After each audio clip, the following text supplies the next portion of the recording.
पूर्व जन्म की कहानी बताती हूं। हे देवी, कलिंग नाम के देश में श्रीपुर नाम का एक सुंदर नगर था। उस नगर में वसुधन रहते थे। मैं उसी वसुधन की पुत्री थी। मेरा नाम सुकन्या रखा गया था। उस समय उस नगर में मेरे जितनी सुंदर स्त्री कोई और नहीं थी। अपने सौंदर्य और रूप के घमंड में मैं उन्मत्त हो गई थी। मेरी मुस्कान बड़ी मनोहर थी। जब मैं जवान हुई तो मेरा सुंदर रूप और जवानी देखकर मेरी माता को बड़ा भय लगने लगा। एक दिन वह मेरे पिता से कहने लगी, हे नाथ, अब हमारी कन्या जवान हो चुकी है, उसका विवाह क्यों नहीं कर देते? इसे शीघ्र ही किसी वर को सौंप दीजिए। अपनी पत्नी की बात को सुनने के बाद वह ब्राह्मण बोले, हे कल्याणी, मैं अपनी पुत्री का विवाह उसी पुरुष के साथ करूंगा जो विवाह के बाद मेरे ही घर में निवास करेगा। सुकन्या मुझे बड़ी प्रिय है, मैं इसे अपनी आंखों से दूर नहीं होने देना चाहता।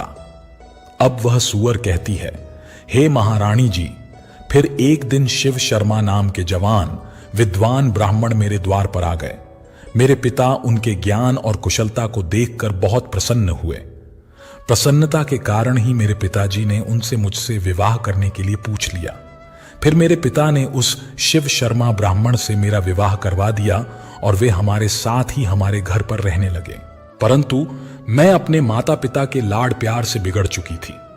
अपना विवेक और शक्ति दिनों दिन खो चुकी थी। मैंने कभी अपने पति की सेवा नहीं की, कभी उनके चरण स्पर्श नहीं किए। मैं सदा उन्हें क्रूर दृष्टि से देखती थी, उनका अपमान करती थी, उन्हें नाम लेकर पुकारती थी, उनके भोजन से पहले भोजन कर लेती थी। मैं अपने पति से ही खुद को भोजन परोसवा लेती थी। मैं अपनी मर्जी से स्वच्छंद होकर यहां वहां घूमने लगती थी और बात बात पर अपने पति का अपमान करती थी। शिव शर्मा बहुत ही शांत स्वभाव के थे। उन्होंने मुझे अनेक दिनों तक सहन किया और फिर एक दिन वे अत्यंत दुखी होकर मुझे छोड़कर चले गए। मेरे पति के जाते ही मेरे पिता बहुत दुखी होकर मेरी मां से कहने लगे, हे प्रिय, सुनो, हमारे दामाद हमारी पुत्री को छोड़कर चले गए हैं। हमारी पुत्री ही पापचारिणी थी, दामाद तो विद्वान थे। मैं क्या जानता था कि हमारी पुत्री सुकन्या दुष्ट और कुलनाशिनी होगी। फिर मेरी माता बोली, हे नाथ, हमारी पुत्री आप ही के लाड प्यार से बिगड़ गई है।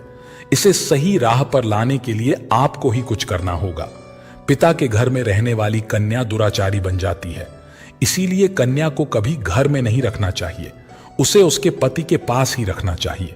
हमारी कन्या बहुत दुष्ट और पापिनी है।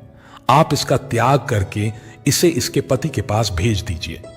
इस प्रकार माता के वचन सुनकर मेरे पिता बहुत क्रोधित हुए और मुझे कहने लगे, अरे दुष्टा, हमारे कुल में कलंक लगाने वाली दुराचारिणी, तेरे ही कारण हमारे दामाद शिव शर्मा हम सबको छोड़कर चले गए।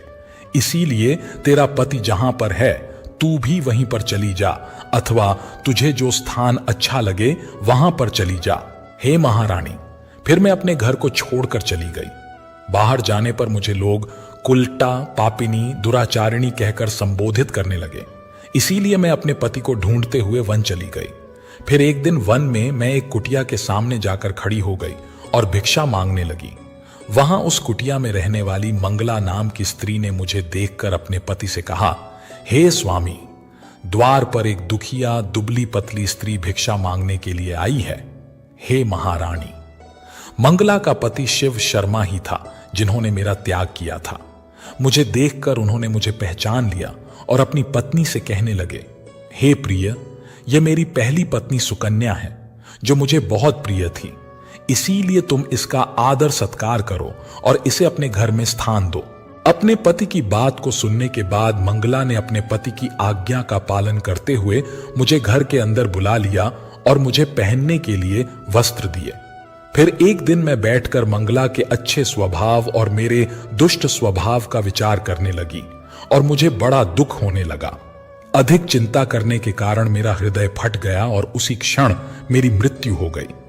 फिर यम के 2 दूत उस स्थान पर आ गए और मुझे उठाकर यमलोक ले गए। वहां पर यमराज ने मेरा लेखा जोखा देखा और अपने दूतों से कहा, हे दूतों, इस पापिनी स्त्री ने अपने पति का बहुत अपमान किया है, इसीलिए इस पापी स्त्री को ले जाकर नरक में डाल दो। फिर यमदूत मुझे नरक में ले गए और उन्होंने मुझे जलते हुए अंगारों में डाल दिया।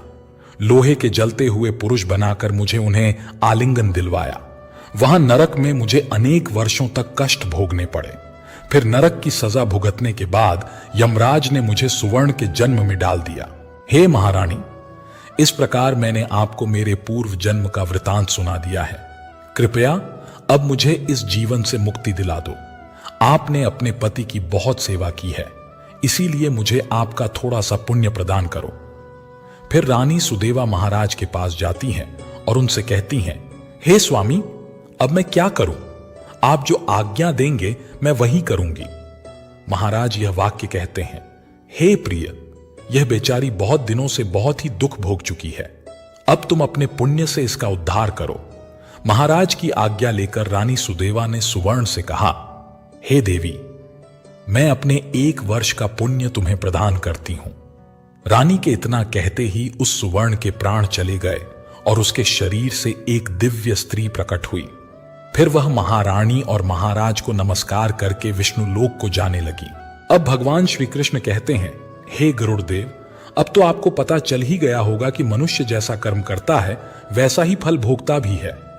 हे गरुड़देव, गधे, कुत्ते, बिल्ली, सांप, बंदर, गिरगिट, बकरा, भेड़ियां, गाय, कछुआ, कीड़े मकोड़े, कोई पशु पक्षी, पेड़ पौधे, स्त्री में जन्म इत्यादि में जिसका भी जन्म होता है वह पापी मनुष्य होता है, जिसे उसके पिछले जन्म के कर्मों के कारण ऐसा बनाया गया है।